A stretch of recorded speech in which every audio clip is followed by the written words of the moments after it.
الحمدللہ والصلاۃ والسلام علی رسول اللہ۔ محترم ناظرین و سامعین، آج آپ کے سامنے یہ بات کرنے کے لیے حاضر ہوا ہوں کہ انسان کوئی بھی گناہ کرتا ہے، کوئی بھی نافرمانی کرتا ہے، اللہ کی نافرمانی کرتا ہے، اس کے رسول کی نافرمانی کرتا ہے، اللہ کے حکم کو ٹھکرا دیتا ہے، رد کر دیتا ہے، کوئی بھی نافرمانی کرتا ہے، بغاوت کا کام کرتا ہے، اللہ تعالیٰ اس شخص سے پھر نیکی کی صلاحیت کو چھین لیتے ہیں۔ گناہ فوراً اپنے اثرات کو دکھاتا ہے، اور یہ بات اللہ تعالیٰ نے سورۃ البقرہ دوسرے سپارے کے آخر کے اندر ہمارے سامنے طالوت اور اس کی قوم کا تذکرہ کیا۔ بنی اسرائیل نے جب مطالبہ کیا تھا، اللہ رب العالمین نے طالوت کو بادشاہ مقرر کیا، اب وہ لے کر نکلے ان کو جہاد کے لیے، لیکن ساتھ میں اللہ تعالیٰ نے ایک آزمائش کر دی۔ آزمائش کیا تھی کہ اس نہر کے پاس سے تم نے گزرنا ہے اور یہاں سے پانی نہیں پینا، صرف پی سکتے ہو تو ایک چلو اجازت ہے، اس کے زیادہ تمہیں کوئی اجازت نہیں ہے۔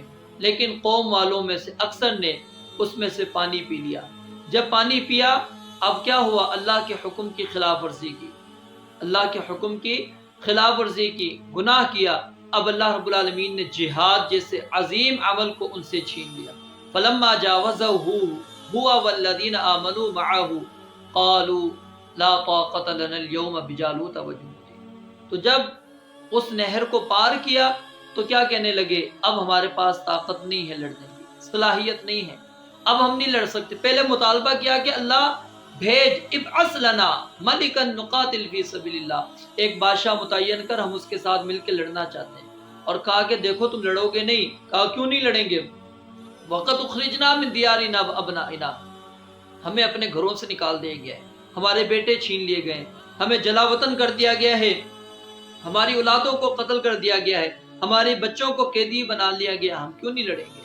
لیکن جب اللہ رب العالمین فرماتے ہیں فرض ہو گیا، جہاد کے لیے نکلے، لیکن اب کیا ہے؟ ارادے پختہ تھے، جہاد کرنا چاہتے تھے، اپنی بقا کے لیے لڑنا چاہتے تھے، اپنے بچوں کی بقا کے لیے لڑنا چاہتے تھے، قید سے چھڑانا چاہتے تھے، لیکن کیا کیا؟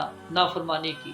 اور جب نافرمانی کی پھر کیا کہتے ہیں؟ لا طاقت لنا اليوم، آج ہمارے اندر طاقت نہیں۔ تو میرے بھائیوں، گناہ اپنا فوراً اثر چھوڑتا ہے۔ جب انسان نے گناہ کیا، گناہ کے بعد اللہ رب العالمین اس سے صلاحیت کو چھین لیتے ہیں، نیکی کی توفیق اس سے چھین لی جاتی ہے۔ تو اس لیے ہمیں گناہ کو معمولی نہیں سمجھنا چاہیے۔ ایک گناہ گویا کہ ہو سکتا ہے وہ کئی نیکیاں اللہ رب العالمین ہم سے اس کی توفیق کو چھین لے۔